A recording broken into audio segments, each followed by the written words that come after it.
Shalom Elohim, haleluya, puji nama Tuhan. Semangat pagi Bapak Ibu Saudara yang dikasihi Tuhan kita, Yesus Kristus. Jumpa lagi bersama saya Pendeta Samuel Mabuntu dalam Renungan Pagi.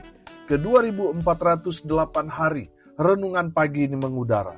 Puji Tuhan. Bapak Ibu Saudara yang dikasihi Tuhan, sebelum kita membaca, mendengarkan, dan merenungkan firman Tuhan hari ini, mari kita berdoa. Minta pimpinan Roh Kudus. Kita berdoa. Bapa di surga, berbicaralah kepada kami semua. Pakai firman Tuhan ini untuk menegur kami, menasihati kami, meneguhkan iman percaya kami, dan memberkati kami semua.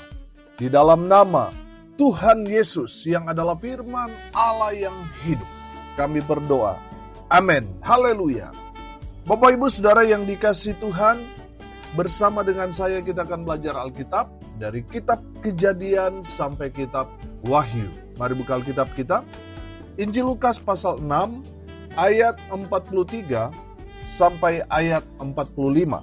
Di bawah perikop pohon dan buahnya. Demikian firman Tuhan.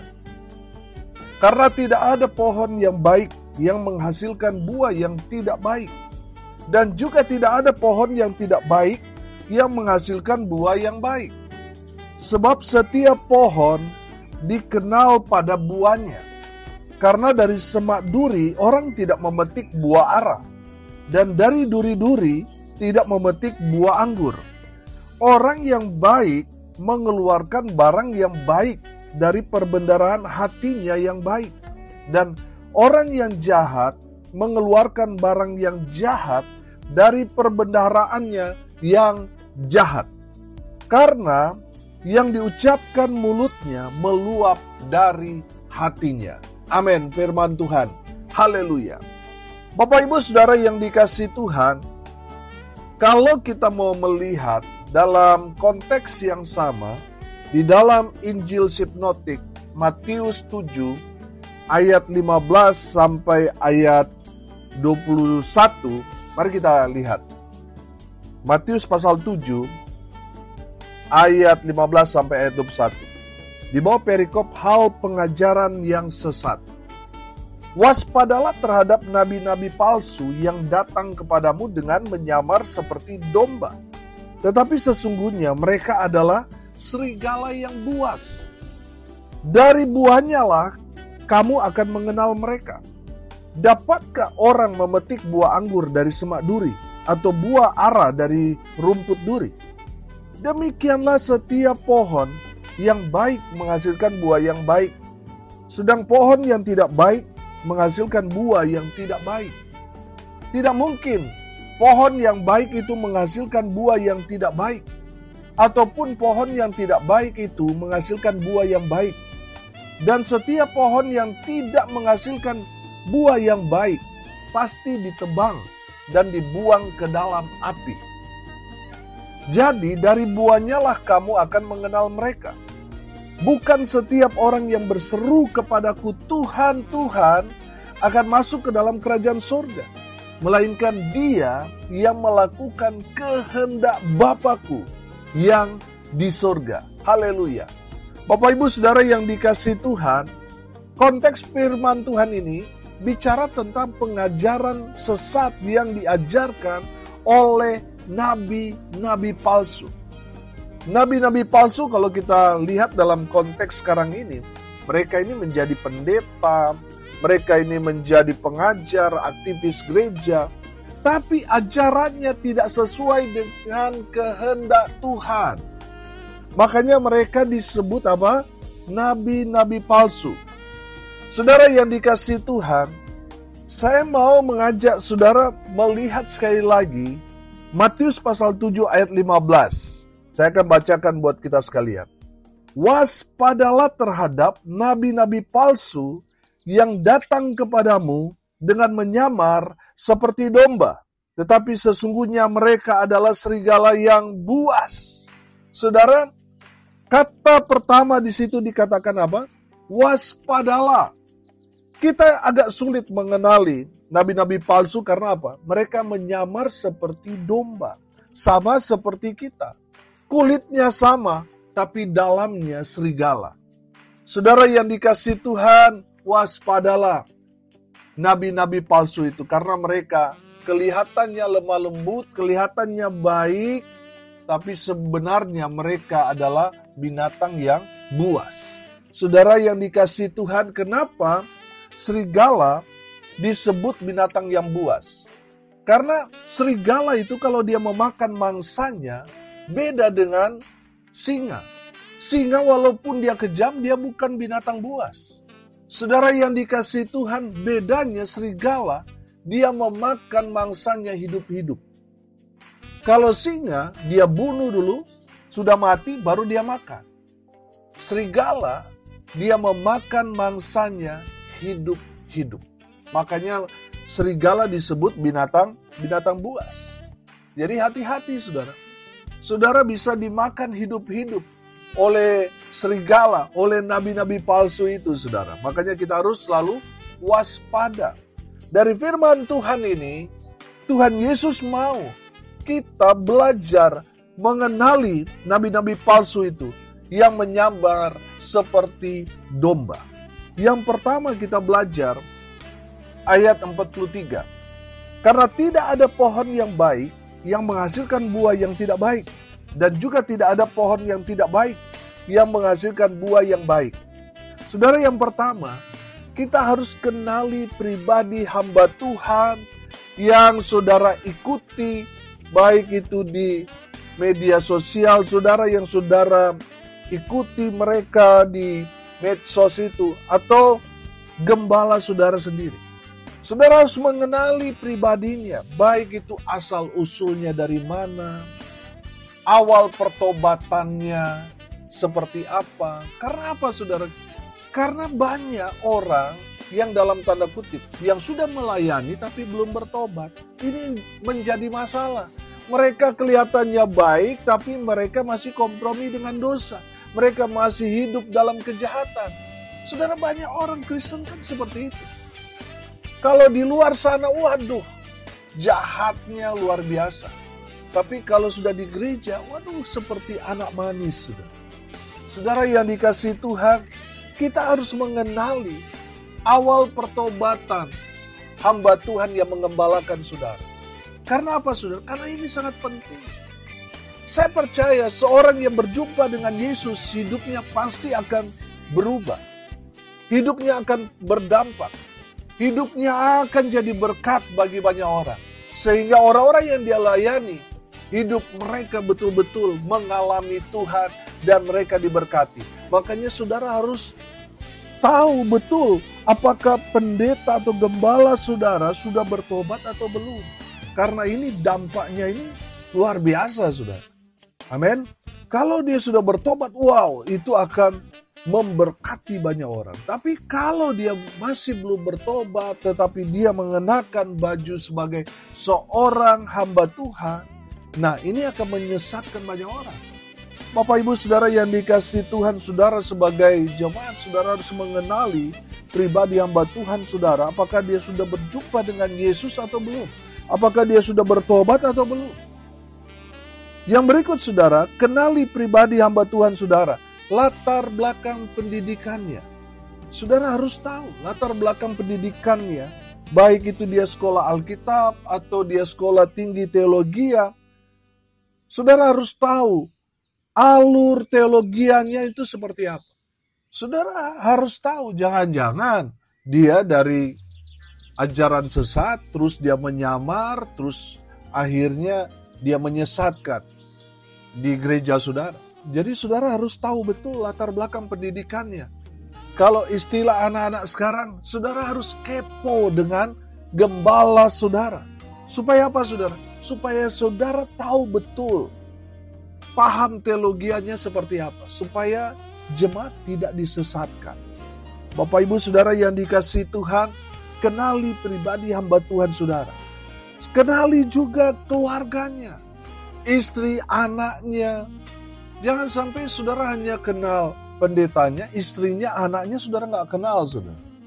Saudara yang dikasihi Tuhan, saudara harus mengenal keluarganya. Saudara harus melihat keluarganya ini benar apa enggak? Keluarganya ini bahagia atau tidak? Saudara harus mengenali. Ini sangat penting karena kehidupan hamba Tuhan itu dia harus jadi berkat, dia adalah teladan di tengah-tengah jemaat. Makanya saudara yang dikasihi Tuhan, kenali pribadi hamba Tuhan saudara yang saudara ikuti, gembala sidang saudara. Saudara harus kenali asal usulnya, awal pertobatannya, awal perjumpaannya dengan Yesus, latar belakang pendidikannya, teologianya, keluarganya saudara harus kenali. Jangan sampai dia orang yang gak benar, dia pelarian dari gereja yang lain karena ajarannya mulai miring, datang ke tempat saudara, terus dia kembangkan ajaran miring itu saudara. Dia tidak pernah cerita tentang masa lalunya, keluarganya, latar pendidikannya. Akhirnya apa saudara? Semua yang dia layani juga ikut tersesat. Makanya saudara harus mengenali hamba Tuhan saudara. Yang kedua, kenali karakter hamba Tuhan saudara. Perhatikan ayat 44. Sebab setiap pohon dikenal pada buahnya. Karena dari semak duri orang tidak memetik buah ara. Dan dari duri-duri tidak memetik buah anggur. Saudara yang dikasihi Tuhan, kenali karakter hamba Tuhan yang mengembalakan saudara, yang saudara ikuti di media sosial saudara. Pertanyaannya, sudah bertobatkah pendeta saudara atau belum? Jangan-jangan dia masih melakukan dosa secara diam-diam. Dia masih melakukan dosa-dosa favorit.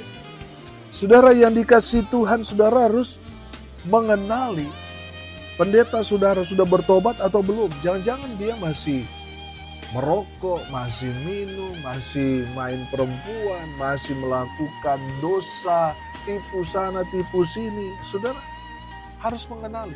Dari mana? Firman Tuhan ini jelas. Setiap pohon dikenal pada buahnya. Dari buahnya lah kita dapat mengenali pendeta atau gembala, orang yang kita ikuti, itu baik atau tidak baik dari buahnya, dari karakternya. Saudara yang dikasihi Tuhan, lihat karakter dari hamba Tuhan saudara. Emosionalnya, saudara harus perhatikan. Saudara lihat, dia masih emosional atau enggak? Karena ini sangat-sangat penting. Karena kalau hamba Tuhan emosional saudara, apa yang terjadi dengan pelayanan? Emosional itu adalah karakter. Emosional itu bicara di sini buah yang kita lihat. Saudara yang dikasihi Tuhan, lihat juga karakter hamba Tuhan saudara. Apakah dia memiliki karakter hamba atau bos? Apakah dia senang melayani atau jangan-jangan dia lebih senang mungkin dilayani? Saudara harus mengenali karakter hamba Tuhan saudara. Saya percaya hamba Tuhan yang baik pasti dia memiliki hati hamba. Pasti dia mau melayani.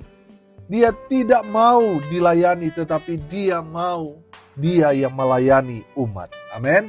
Saudara yang dikasihi Tuhan, kenali karakter hamba Tuhan saudara. Karena ini sangat-sangat penting. Saudara harus melihat apakah dia benar sudah bertobat atau jangan-jangan seperti serigala berbulu domba. Kelihatannya sama dengan kita, tapi ternyata dia memiliki sifat serigala yang buas. Dia hanya memelihara kita untuk satu hari nanti dimangsa oleh dia hidup-hidup. Jadi saudara, kita harus mengenali karakter, sifat dari hamba Tuhan kita. Kita harus kenali dia. Apakah dia sudah bertobat atau belum? Kita harus tahu emosionalnya dia. Kita harus tahu dia memiliki hati hamba atau bos. Kita harus mengenali karakter hamba Tuhan saudara. Yang ketiga, saudara kenali suaranya. Saudara kenali perkataannya. Saudara perhatikan ayat 45. Orang yang baik mengeluarkan barang yang baik dari perbendaharaan hatinya yang baik. Dan orang yang jahat mengeluarkan barang yang jahat dari perbendaharaan yang jahat. Karena yang diucapkan mulutnya meluap dari hatinya. Saudara yang dikasihi Tuhan, kenali suara atau perkataan hamba Tuhan saudara. Kata-katanya baik nggak? Saudara, ada kata-kata yang baik tapi dibalut dengan kata yang tegas. Ada kata-kata yang tegas bukan keras ya, tapi tegas tujuannya apa? Untuk kebaikan.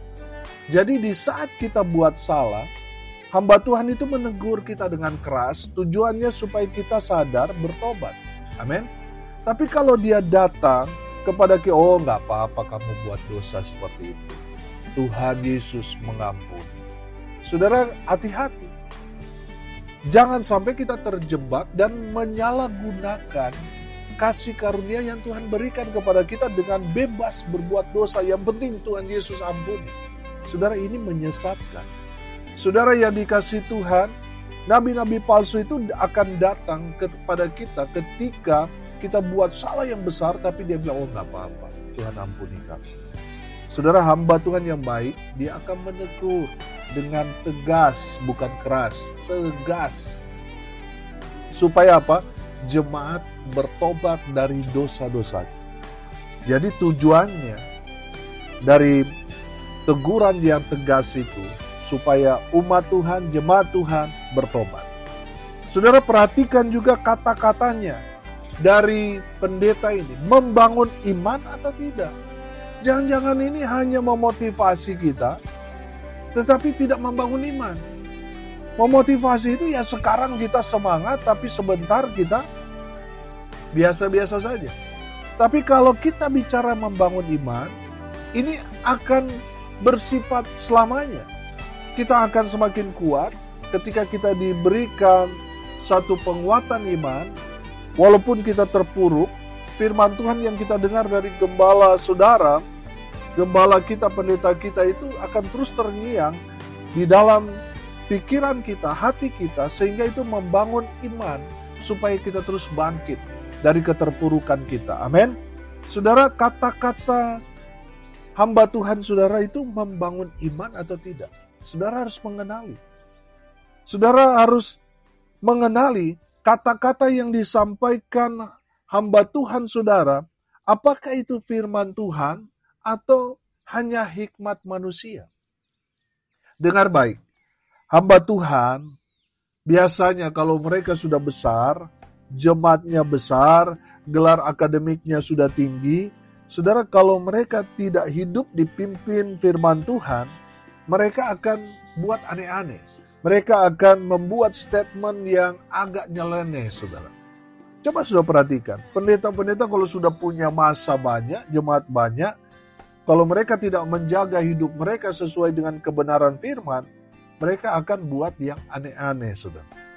Yang lebih aneh lagi, para pengikut-pengikut mereka, jemaat mereka, yang membela pendeta mereka yang sudah salah itu, yang sudah mengajarkan yang aneh-aneh itu. Mereka bela, saudara. Karena apa, saudara? Karena mereka sudah mengkultuskan pendeta itu. Saudara yang dikasihi Tuhan, kalau sudah seperti itu sudah nggak benar, itu sudah pasti sesat. Itu. Bertobatlah. Yang harus kita ikuti itu Tuhan Yesus, bukan pendeta.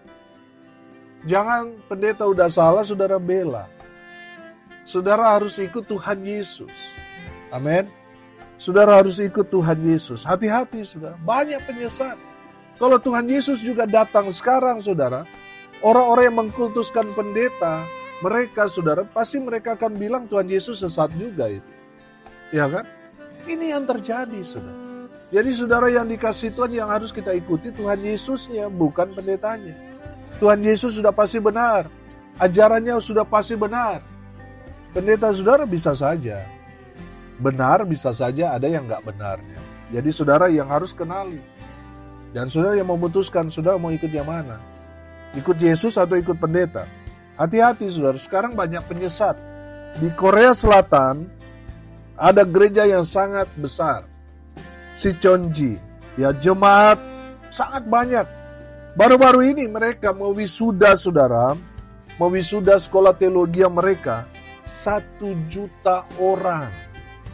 Itu sangat-sangat menghebohkan. seluruh dunia. Saudara yang dikasihi Tuhan, Lee Man-hee, pemimpin gereja Cheongji itu, mengklaim diri bahwa dia adalah Mesias. Anehnya pengikutnya itu percaya. Saudara, kalau kita yang menegur pengikut mereka, kita sendiri yang malah disebut sesat oleh mereka. Betul nggak? Saudara yang dikasihi Tuhan, kita cukup mengenali saja. Kalau sudah tahu itu tidak sesuai firman Tuhan, kita harus bertindak, menghindar, menjauh, cari yang sesuai kehendak Tuhan. Amin. Saudara yang dikasihi Tuhan, cara ampuh mengenali nabi-nabi palsu di zaman sekarang ini. Perhatikan Matius 7 ayat 21. Matius 7 ayat 21 berkata begini. Bukan setiap orang yang berseru kepadaku Tuhan, Tuhan akan masuk ke dalam kerajaan sorga. Melainkan dia yang melakukan apa? Melainkan dia yang melakukan kehendak Bapakku yang di sorga. Saudara yang dikasihi Tuhan, saudara kita dapat mengenali ini nabi-nabi palsu. Kalau gereja tersebut hanya melakukan kehendak pendetanya, bukan kehendak Tuhan, itu pasti gereja atau nabinya pasti nabi-nabi palsu. Saudara, lihat sekarang ini. Banyak sekali saudara yang menyesatkan. Mereka mengatasnamakan gereja Tuhan, tetapi mereka tidak melakukan kehendak Tuhan. Mereka melakukan kehendak pendetanya. Makanya selalu saya bilang saudara, ada gereja besar masuk ke kota tertentu dan mengambil jemaat-jemaat dari gereja-gereja setempat untuk menjadi anggota jemaat di gereja tersebut. Saudara, Tuhan Yesus mengajarkan kita untuk pergi memberitakan Injil. Pergi memberitakan Injil, bukan mengajak orang yang sudah bergereja pindah ke gereja diam sehingga menjadi gereja yang besar dan sebagainya. Kalau Tuhan Yesus melihat itu bukan senang tapi menangis. Bapak Ibu Saudara yang dikasihi Tuhan, melakukan kehendak Tuhan yaitu memberitakan Injil.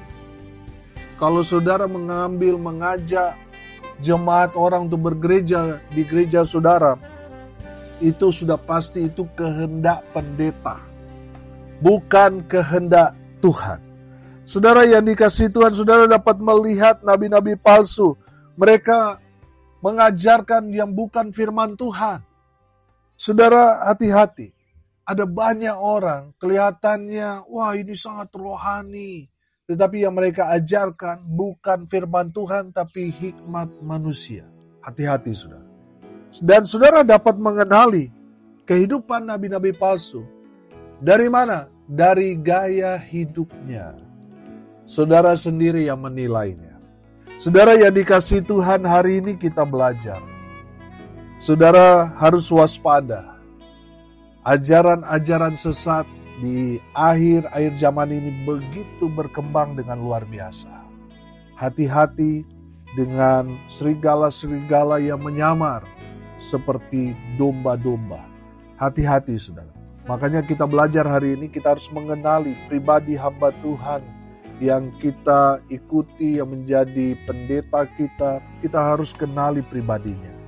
Yang kedua, kita harus kenali karakter hamba Tuhan yang mengembalakan kita. Yang ketiga, kita harus mengenali suaranya, perkataannya. Apakah kata-katanya ini firman Tuhan atau tidak? Kita harus mengenali suara atau perkataan hamba Tuhan kita.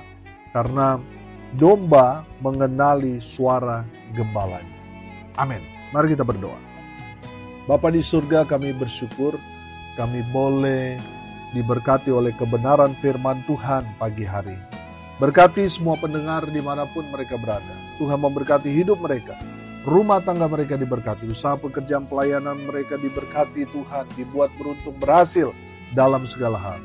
Bapak Ibu Saudara yang dikasihi Tuhan, arahkanlah hatimu kepada Tuhan dan terimalah berkat dari Tuhan Yesus. Tuhan memberkati engkau dan melindungi engkau. Tuhan menyinari engkau dengan wajah-Nya dan memberi engkau kasih karunia. Tuhan menghadapkan wajah-Nya kepadamu dan memberi engkau damai sejahtera. Di dalam nama Tuhan Yesus, sumber segala berkat. Bapak Ibu Saudara yang percaya, diberkati Tuhan, katakan amin. Puji Tuhan. Bapak Ibu Saudara yang dikasihi Tuhan, kalau saudara merasa diberkati melalui renungan pagi, bagikan juga kepada saudara-saudara yang lain, supaya mereka juga diberkati. Karena untuk itulah kita dipanggil untuk jadi berkat. Salam kasih dari Bali. Saya Pendeta Samuel Mabuntu. Sampai jumpa besok pagi. Tuhan Yesus memberkati kita semua. Haleluya.